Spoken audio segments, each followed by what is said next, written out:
এনে ভাই একটা ব্যাপার আমি জানতে চাইছিলাম, যে কোনো রাজনৈতিক দলে যে হঠাৎ করে হাইব্রিড নেতার আবির্ভাব ঘটে, হ্যাঁ, আসলে হাইব্রিড নেতার আবির্ভাবে দলের জন্য কি ভালো না ক্ষতি, এটা একটু বিশ্লেষণ করো তো তুমি। ওকে। হাইব্রিড নেতার কারণে দেশেরও ক্ষতি, দলের ক্ষতি, সমাজের ক্ষতি, আগামী রাজনীতির ক্ষতি। যেমন এর প্রমাণ এক নম্বরে।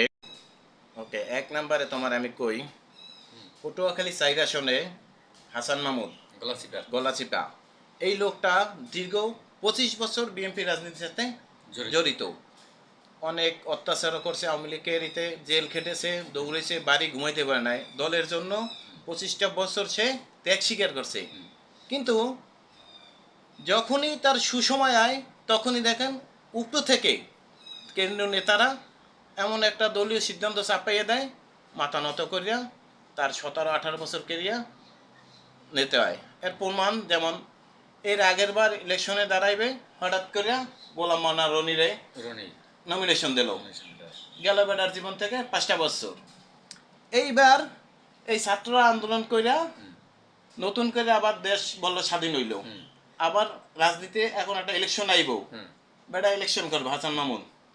এখন আবার উপরের র্যাঙ্ক থেকে দলীয় কেন্দ্রীয় নেতারা আবার বলল বিপি নুরে একটু সাপোর্ট দিও। হুম।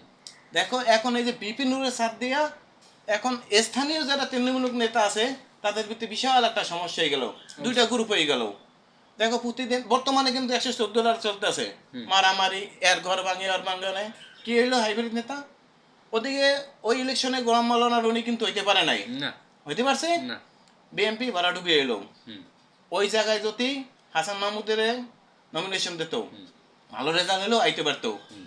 তাহলে ক্ষতিটা কার হইলো? দলের ক্ষতি হইলো, দেশের ক্ষতি হইলো, এবং রাজনীতির সমাজটা নষ্ট হইলো। তৃণমূলক নেতারা সমস্যার ভিতরে পড়ে গেল। এর পরিস্থিতি পরিণতি কি হয় জানো? হানাহানি, মারামারি, কেস, দৌড়াদৌড়ি, ভবিষ্যৎ খুবই খারাপ। যেমন 2 দিন 3 দিন আগে নুরুর আটকাইছে। হ্যাঁ। সো হাইব্রিড নেতা দিয়ে কি হইলো? লাভটা হইলো কি? যারা এত বছর দলের জন্য জেল খাটলো, দৌড়াইলো, ঘরে ঘুমাইতে পারলো না, আর হঠাৎ করে উপরে উপরে থেকে কেন্দ্রীয় নেতার একটা সিদ্ধান্ত চাপিয়ে দিল, আর বেড়া 20 বছর 25 বছর রাজনীতি কেরিয়ারটা ওই জায়গায় স্থায়ী নিতে হলো। সর্বোপরি কথা হয়েছে, যে দলের হোক, যারা নিবেদিত রাজনীতিবিদ, যারা দলের জন্য খাটে, যারা ভালো সৎ নারীবিদ রাজনীতিবিদ, তাদেরকে দল থেকে সুযোগ দেওয়া উচিত। হঠাৎ করে একজন উড়ে জুড়ে হইল, আর যারা 20-25 বছর রাজনীতি করলো তাদের কি হইব? হাইব্রিডের জন্য তারা আর কিছুই করতে পারবো না, হইতেছে। বঞ্চিত হয়ে যেতে। সো যে দলের হোক, যে হাইব্রিড নেতাদের দলে নেওয়া উচিত না। যারা 20-30 বছর রাজনীতির পিছিয়ে দৌড়াইলো, জেল খাটলো, কিন্তু ভালো সময় ডাইয়া সে এরা সময় তারা বঞ্চিত, নাই। এরা বঞ্চিত হয়ে গেল। এটা আমরা চাই না, কোনো দলেরই না। না আওয়ামী লীগ, না বিএনপি, না জাতীয় দল পার্টি। যারা দলের জন্য খাটে তাদেরকে মূল্যায়ন করুক, এটাই আমাদের চাওয়া।